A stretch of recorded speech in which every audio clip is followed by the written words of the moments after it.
A newspaper bag, earrings, a paper bag. These items were found in the suspect's house 30 hours after the girl's disappearance.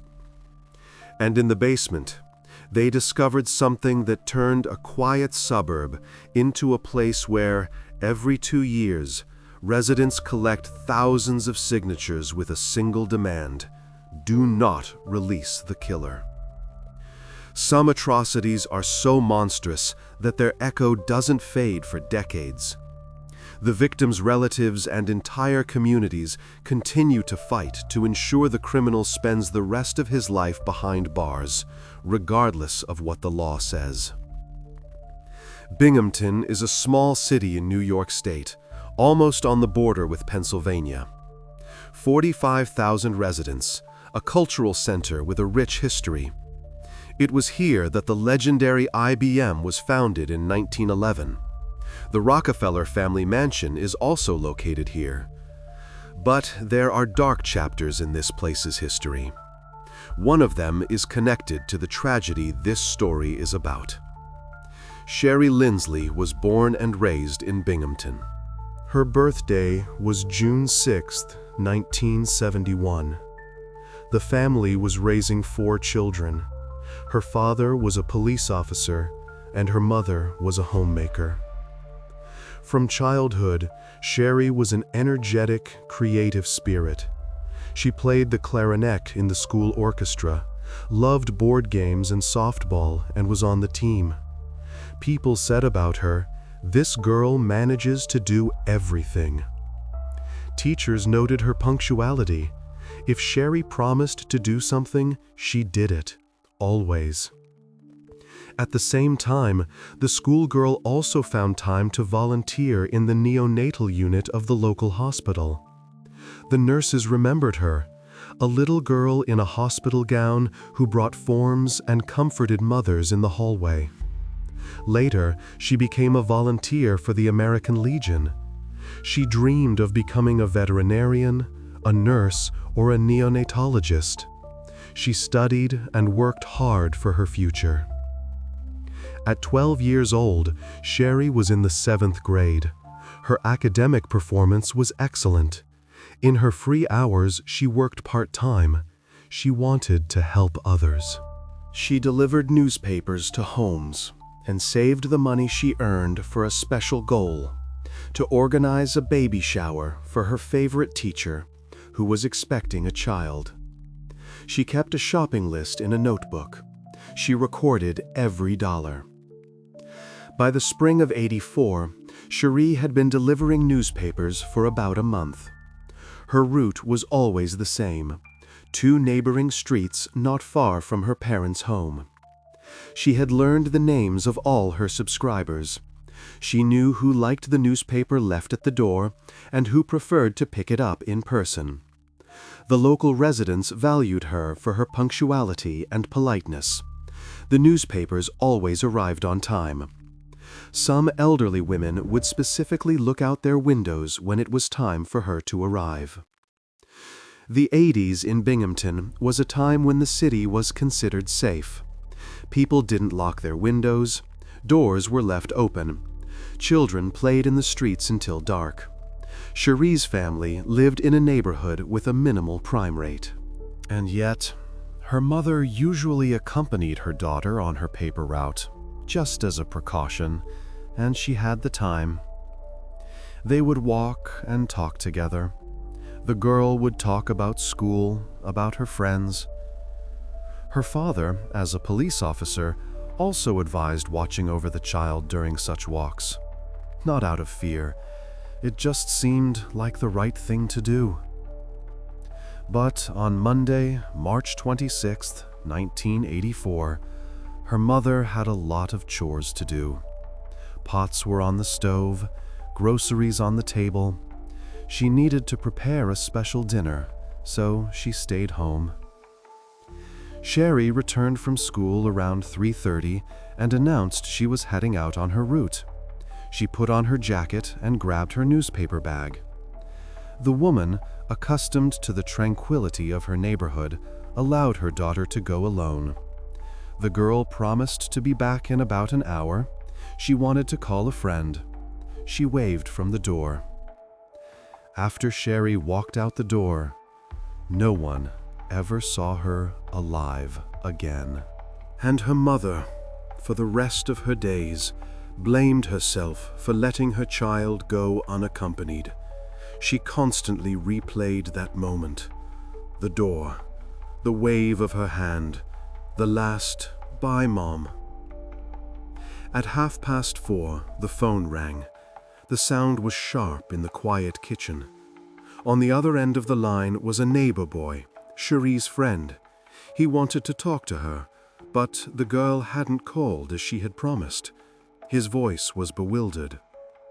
At that moment, the woman realized her daughter had not returned home at the appointed time. She looked at the clock. 4:30. Cherie should have been there half an hour ago. This was alarming. Cherie was punctual, not only in her work, but in everything else.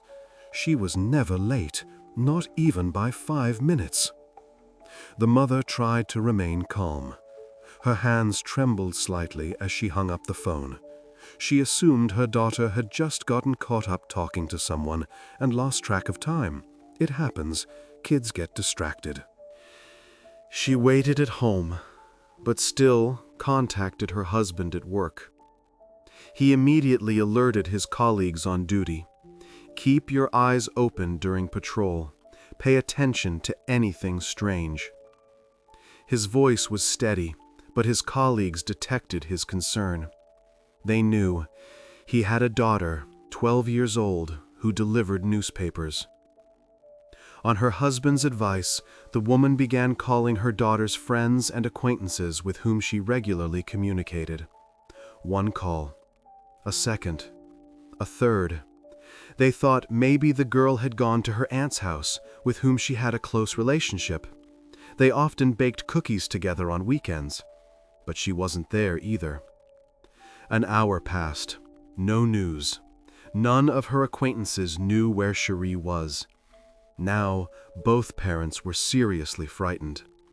The half-cooked dinner grew cold on the kitchen counter. The last time the girl was seen was when she set off on her usual paper route.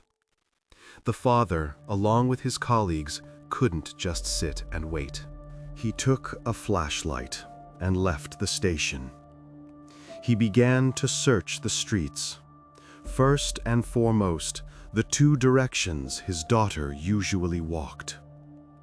Evening was falling. The light turned orange, then gray. Along the way, they questioned witnesses. Among them were Cherie's friends who had seen her that day. Her best friend said they saw each other across the street and just waved. Cherie was very responsible and tried not to get distracted when she was busy with something important. So after greeting each other, the friends went their separate ways. She remembered Cherie's yellow jacket, the bag over her shoulder. This helped establish a time frame. Cherie was last seen around 4 o'clock in the afternoon. She was alone. Witnesses observed nothing suspicious. The girl was walking her route as usual. Some suggested that the girl might have run off to a friend's house and would soon turn up. Teenagers sometimes do that. But her parents didn't believe it. Their daughter was a homebody. She never even left the house without permission. Plus, all her belongings were in her room. Her favorite record on the player, an unfinished book on the nightstand. By 7 in the evening, the father, along with other officers, had questioned most of the residents on the 2 streets where his daughter delivered newspapers. He knocked on every door, showed a photograph. People shook their heads. Unfortunately, this yielded no valuable information. That same evening, the police department notified other officers throughout the city. This allowed more resources to be dedicated to the search. The lights stayed on at the station all night. Phones rang. Maps were spread out on tables. The next morning, firefighters, county and state police, and canine units joined the operation. Even a helicopter was deployed. The dogs strained at their leashes, leading people in different directions. The search area expanded, covering not only the city but also the surrounding areas. They combed through parks, vacant lots, and abandoned buildings. It yielded no results. The most active participant in the operation was the missing child's father, a police officer himself. He hadn't slept all night. His eyes were red, his uniform wrinkled. He constantly called his wife at home, hoping his daughter had returned and this nightmare would turn out to be just a misunderstanding. Maybe she got lost. Maybe she hit her head and forgot the way. Unfortunately, his wife would only cry into the phone each time, reporting that the child was still gone. Her voice grew more frantic with each call. During one of these calls, the woman remembered an important detail. She was sitting in the kitchen holding a cup of cold tea, and suddenly she remembered. According to the mother, when she and Cherie had delivered papers before, her daughter was afraid of one house, 7 blocks from theirs. A suspicious man lived there who always looked at Cherie in a strange way. The girl had noticed it herself. She would tell her mother every time that his gaze gave her goosebumps. He didn't just glance, he stared for a long time. He would follow her with his eyes until she disappeared around the corner. This information interested the father. The police went to that house, a 2-story building with peeling paint on the shutters. They knocked on the door. No one answered. It seemed empty inside. The curtains were drawn, not a sound. Without probable cause, they couldn't enter, so the missing girl's father had to leave. But he remembered the address to return later. He wrote it down in his notebook, underlined it twice. About 30 hours of fruitless searching passed. No valuable information about the schoolgirl came in. Anxiety was growing in the city. Shops closed earlier than usual.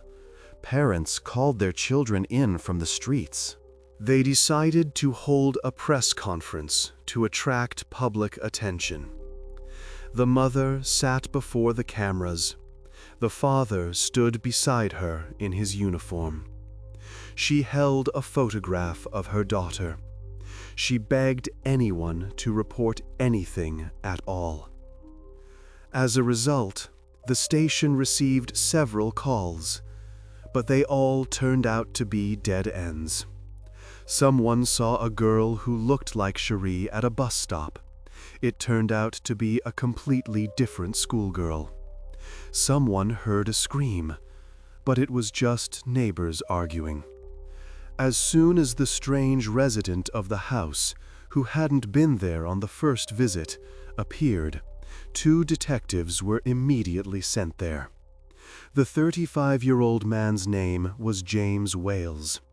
He led a quiet, inconspicuous life, not really catching anyone's eye. He worked from home, rarely went out. He immediately remembered Cherie, who brought him the newspaper. He even smiled when the detectives said her name. But he stated that he hadn't seen her for several days and had no idea where the child had disappeared. He kept his hands in his pockets, spoke evenly. There was nothing to charge the man with, but he interested the detectives. He made an extremely unpleasant impression. Something about his calmness was wrong, too composed. There were no other leads, so they began to watch him. Information about the suspicious man quickly leaked to the press. A journalist from the local newspaper went to James for an interview. He let him in without any problem and answered questions about Cherie. They sat in the living room. James offered coffee. The journalist immediately noticed. The man was reluctant to talk about the missing girl and was clearly nervous. His fingers tapped on the armrest. His gaze darted away when the conversation turned to details. He shared his observations with the police after his visit. On March 27, 1984, Cherie's father ran a background check on James Wales.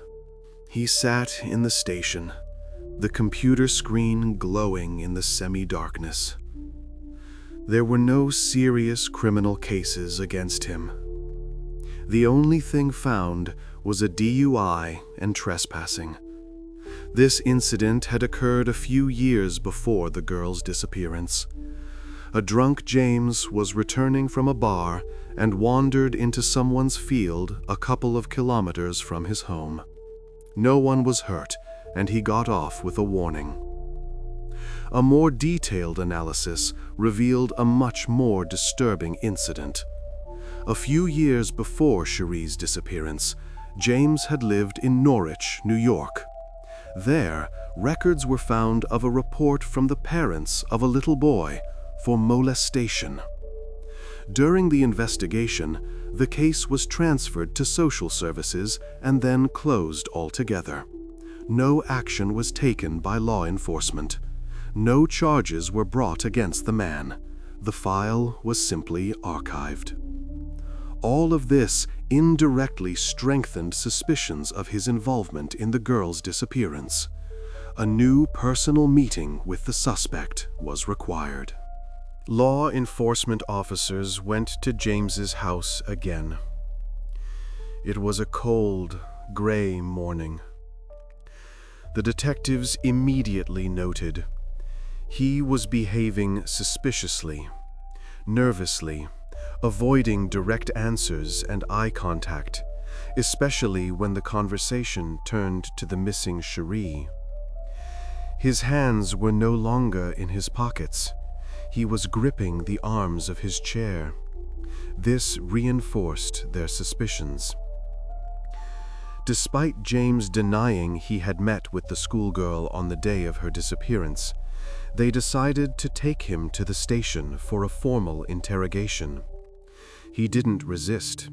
He put on his jacket and silently got into the car. At the station, it became clear to the detectives James was experiencing severe discomfort during the interaction. He sat motionless, answered in monosyllables. He was unwilling to cooperate. He almost immediately demanded a lawyer. He crossed his arms and fell silent. While James was at the station, his wife, Sue, also answered police questions. She believed her husband could not have been involved in the girl's disappearance. She spoke quietly, confidently. She even consented to a search of the house. She opened the door wide. "Please, look everywhere." Almost immediately, investigators discovered a paper bag that matched the description of the one Cherie used to carry newspapers. It was in a closet, carelessly folded. In a dresser drawer, they found Cherie's earrings, small, silver. Her mother would have recognized them immediately. 2 hours later, one of the detectives went down to the basement. The steps creaked. It smelled of dampness and something else down there. There they found suspicious stains that looked like dried blood, dark spots on the concrete floor. In the far corner of the room, they found a blanket, gray, old. The detective approached slowly. He knelt down, unfolded the edge of the fabric. Inside was the body of a girl. 12-year-old Cherie Lindsley, the schoolgirl, was dead. The detective came out of the basement. His face was white. He called the station. "We need forensics. Immediately." Meanwhile, James was still at the station being interrogated, denying any connection to the girl's disappearance. He sat straight, stared at the wall. However, the man did not deny knowing her. Like other neighbors, he got the newspaper from the child. Cherie was always punctual, always on time. You could set your watch by her. He even smiled when he said this. He could provide no more information about the missing girl. He shrugged. When the main suspect was informed of the discovery in his home, he immediately refused to cooperate with the investigation. The smile vanished. His jaw clenched. However, it was clear he wouldn't be able to resist for long. About an hour and a half later, they managed to break the man. A detective stepped out, got a coffee, and came back. Sat across from him. Just watched. Remained silent. James was the first to break the pause. James confessed to everything. The main suspect recounted. Cherie brought the newspaper. He managed to lure her into the house. He described this in an even voice, without emotion. The schoolgirl immediately screamed. Then James tried to silence her by covering her mouth with his hand. It didn't work. The girl tried to resist, so he began to strangle her. Cherie started to fight even more fiercely, which angered the man. He grabbed a table leg and hit the child on the head several times. Cherie lost consciousness but did not die. She was still breathing. After that, the criminal tied the child's hands behind her back with a rope. To prevent the girl from screaming when she came to, the man took off her t-shirt and stuffed it in her mouth. He opened the basement door and threw her down, like a sack. The girl fell, sustaining additional injuries on the stairs. James went down, the steps, one after another. He wrapped a clothesline around her neck and continued to strangle her. This lasted for several minutes. He described the pressure that needed to be applied, the details. When Cherie became still, he used her vulnerable state, without removing what bound her. James claimed, however, that he had not intended to take her life. Supposedly, it was all an act of spontaneous impulse that he couldn't control. It just happened that way. His voice was flat, almost bored. Then he calmly resumed his daily routine. He went upstairs, washed his hands, finished preparing dinner for his family: meat, potatoes, gravy. 15 minutes later, he went down to the basement again. According to him, James wasn't sure she was gone and had to make certain. To do this, he used the same means that still constrained her. The man suspended her from a pipe in the basement. She remained in that position for about half an hour. He would go upstairs, check on dinner, and go down again. Only after all these horrors did he wrap the body, along with her clothes and some belongings, in a blanket. Then James collected the newspapers, as well as all the money Cherie had earned that day, a few dollars in change. Next, the man removed all the clothes he had worn while committing the crime, took a shower and changed. Hot water, soap, a clean shirt. He went down to the basement several more times, checking to make sure the victim was dead. This was one of his strangest comments, especially given the calmness and cold-bloodedness with which he described everything. The detectives exchanged glances. It was obvious. James felt not the slightest bit of guilt, not a second of regret. In fact, 35-year-old James Wales was the person who had helped Cherie get that job. Even though the girl was afraid of him and had always considered him creepy and strange, it was he who had shown her the route for delivering the newspapers. He had walked her through the streets, explained who lived where. Now, suspicions arose. This could have been part of a cunning plan to gain her trust and then lure the child to her death. He studied her schedule, knew when her mother came and when she didn't. To understand how the man had come to commit such an atrocity, the police studied his biography. It immediately became clear. James's life had always been filled with violence. His father died when James was young, after which a cruel, drinking stepfather entered his life.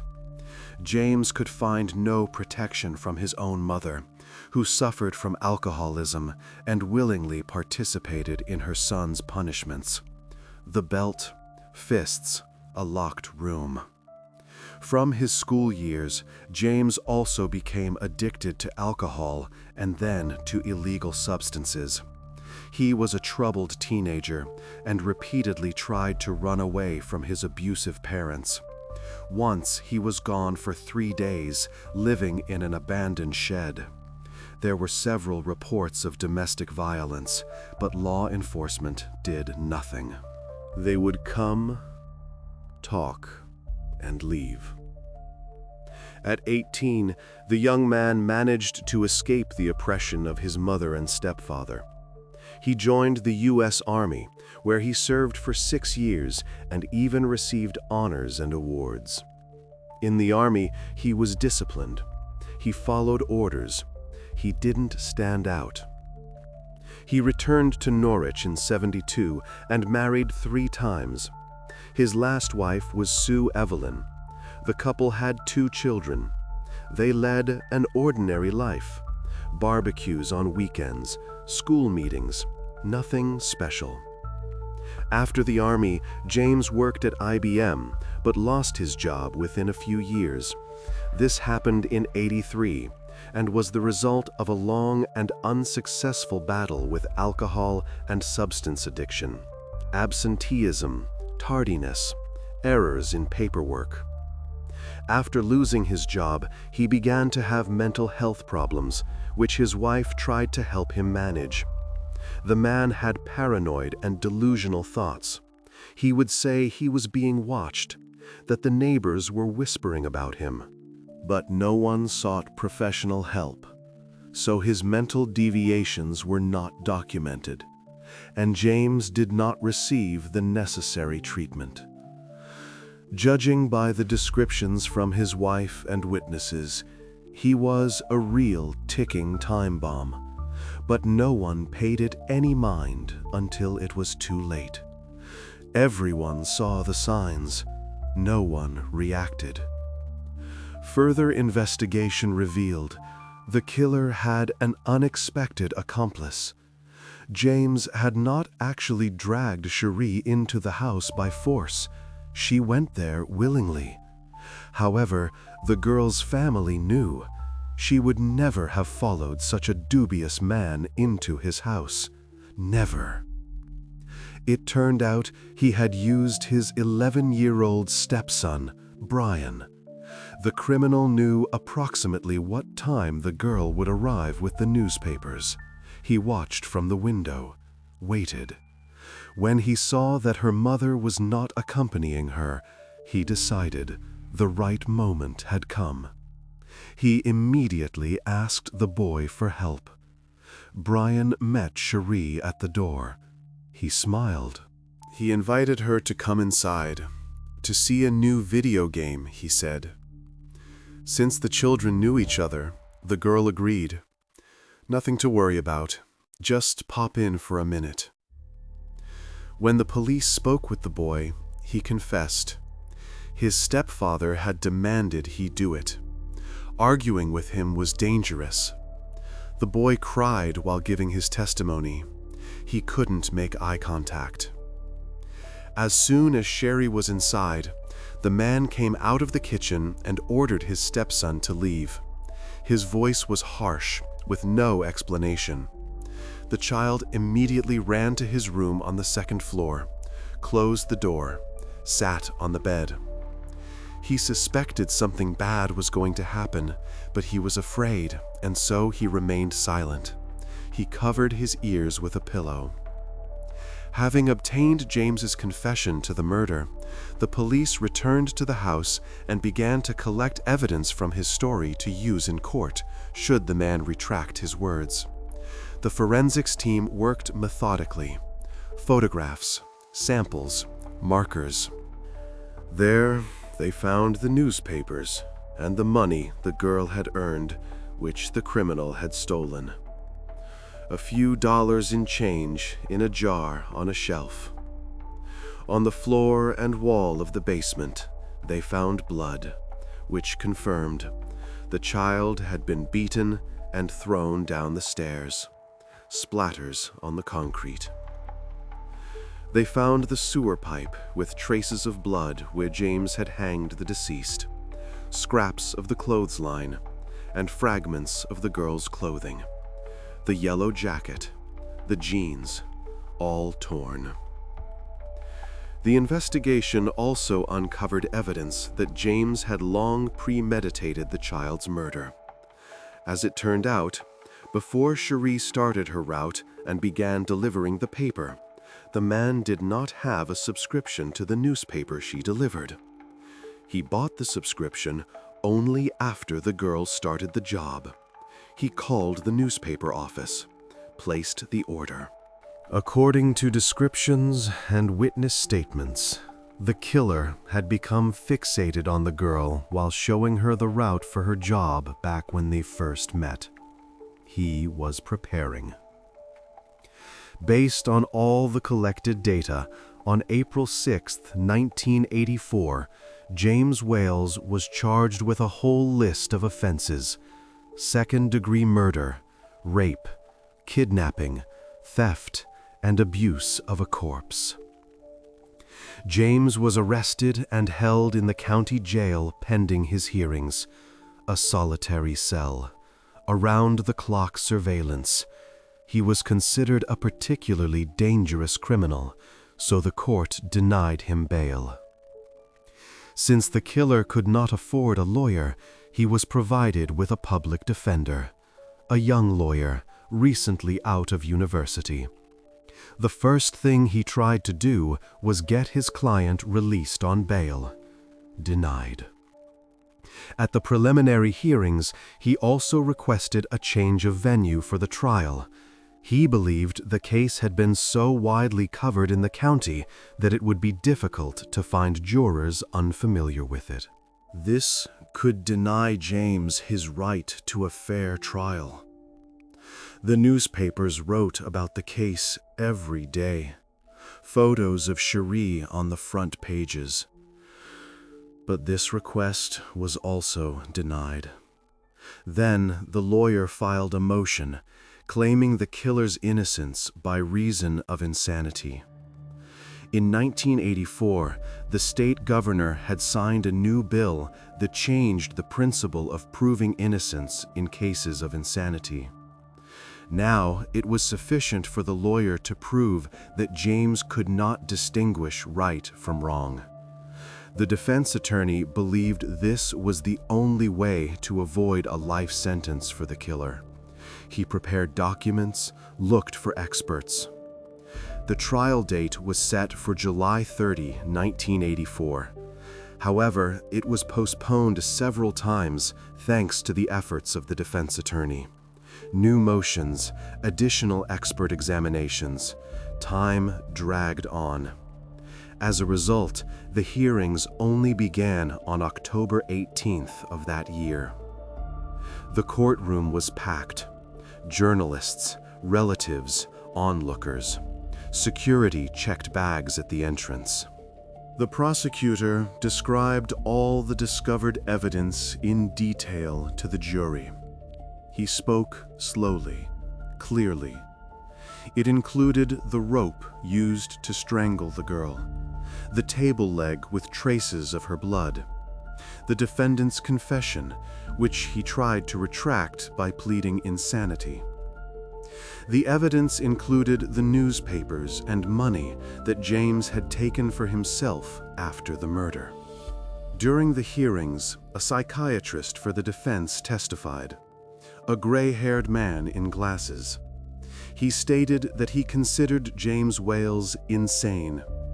He assessed his condition as intermittent explosive disorder, a fairly common behavioral problem characterized by unpredictable outbursts of anger and a tendency toward violence.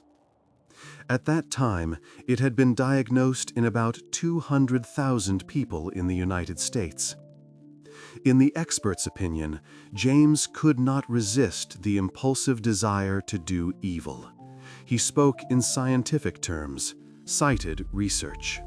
The specialist stated that during repeated meetings with the defendant while he was incarcerated, he had identified a whole list of frightening symptoms.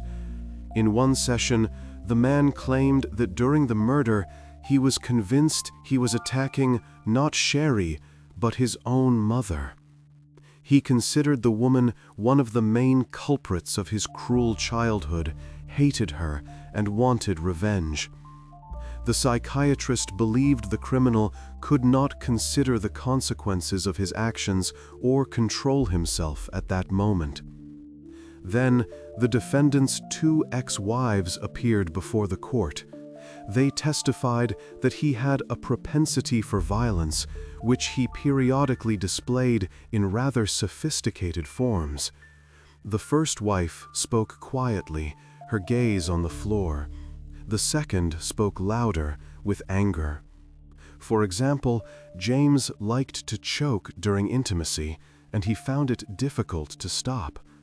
They described bruises on their necks, the fear, the apologies afterwards. Then, a detailed description of the murder and the horrors Cherie endured was given.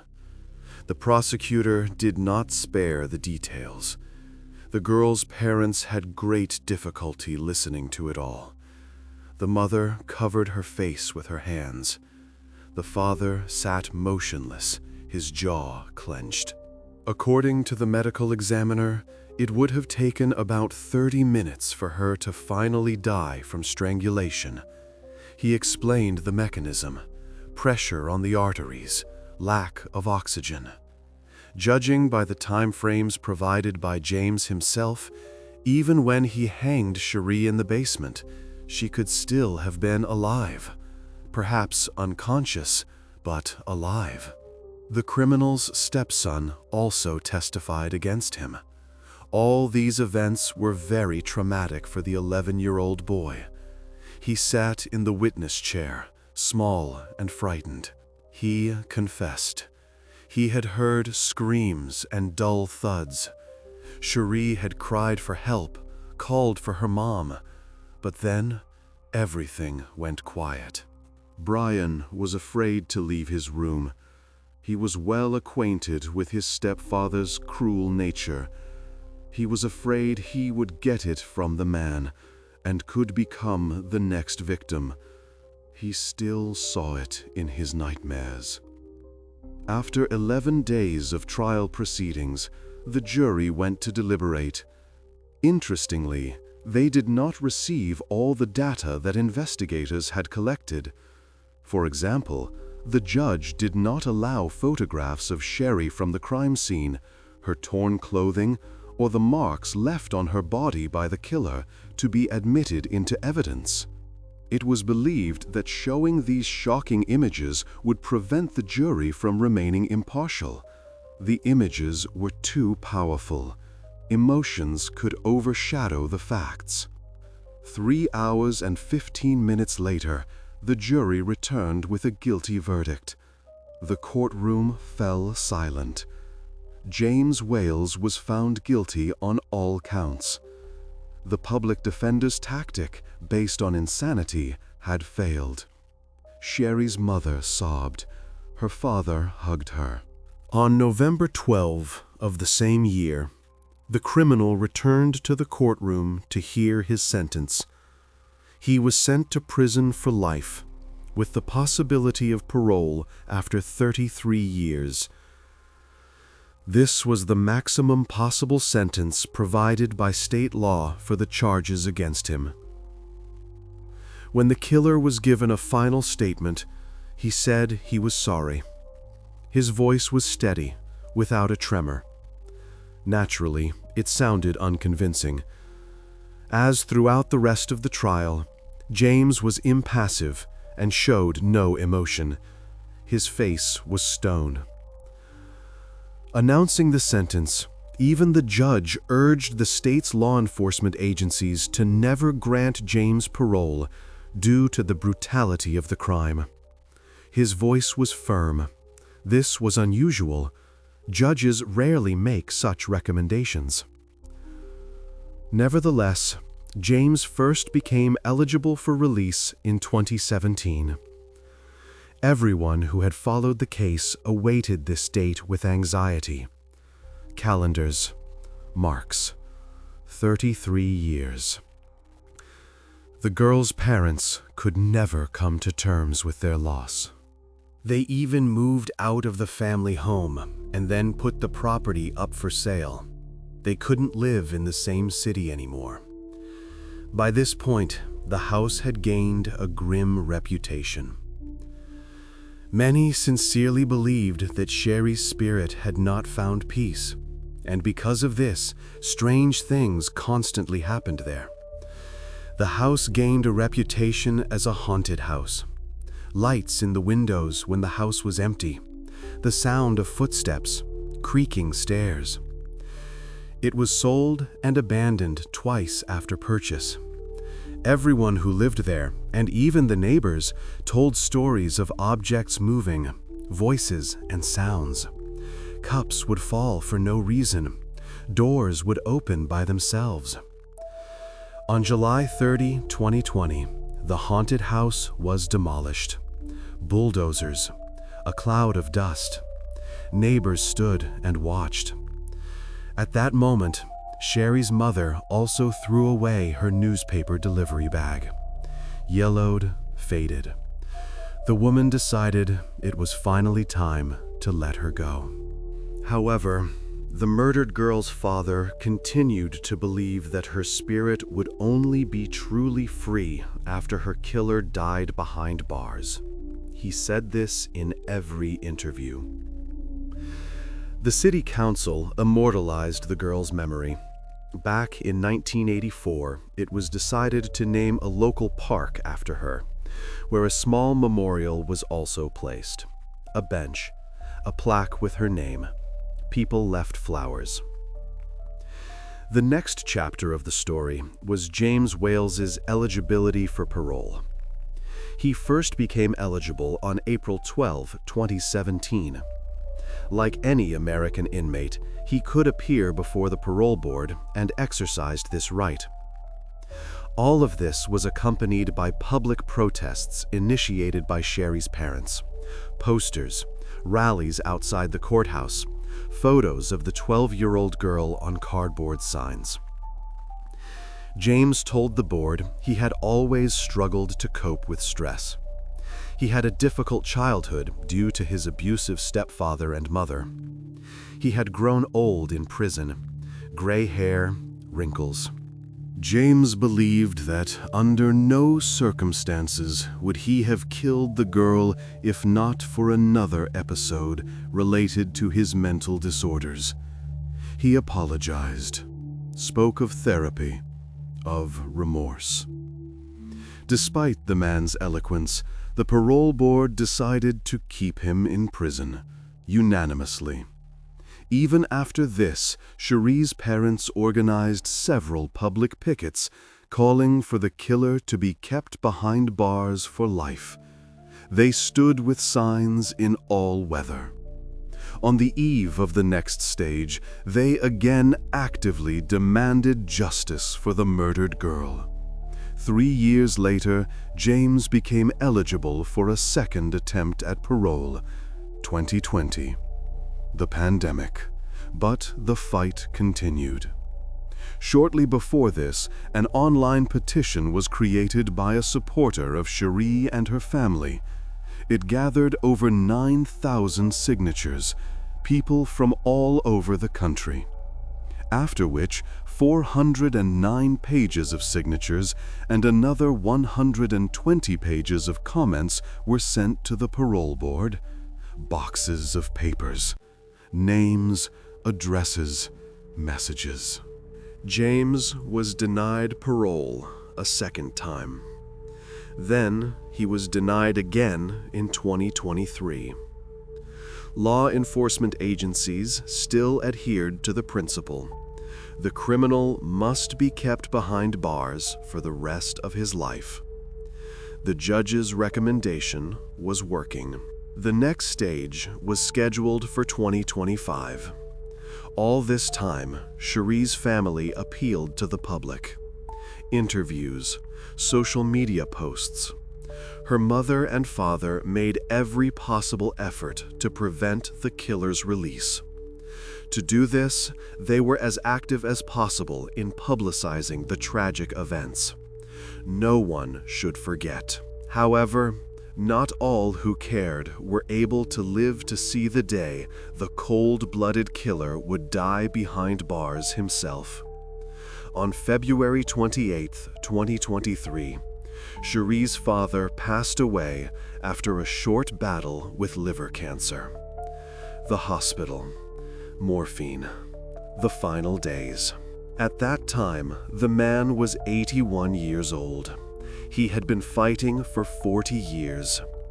As he was dying, he asked that James never be released from prison. Those were his last words to his wife. "Promise me." In 2025, he was again denied parole, the 4th time. The next parole board hearing will be in 2 years. Cherie's mother and supporters fear that in 2027 they will no longer be able to keep the criminal behind bars. The parole board is seriously considering the possibility of releasing James.